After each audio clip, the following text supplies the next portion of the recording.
Hi, this is Bhuvana Rajaram for Fluently, and the English phrase that we're going to take a look at today is as old as the hills.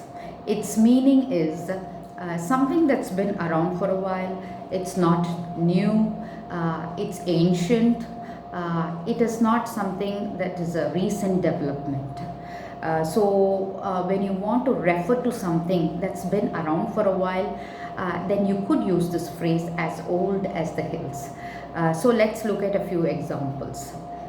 For instance, you could say, hey, let's try some new songs. The ones that we've been singing all this while are as old as the hills. Let's launch some new programs, some new learning programs, because the ones that we've been doing are as old as the hills.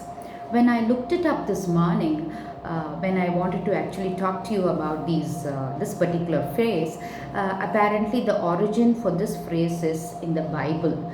So actually speaking, even this phrase as old as the hills is as old as the hills. So go ahead and try using this in your speech and see what difference it makes. So stay in love with the English language, and I'll be coming back to you with more interesting phrases and words. See you, take care.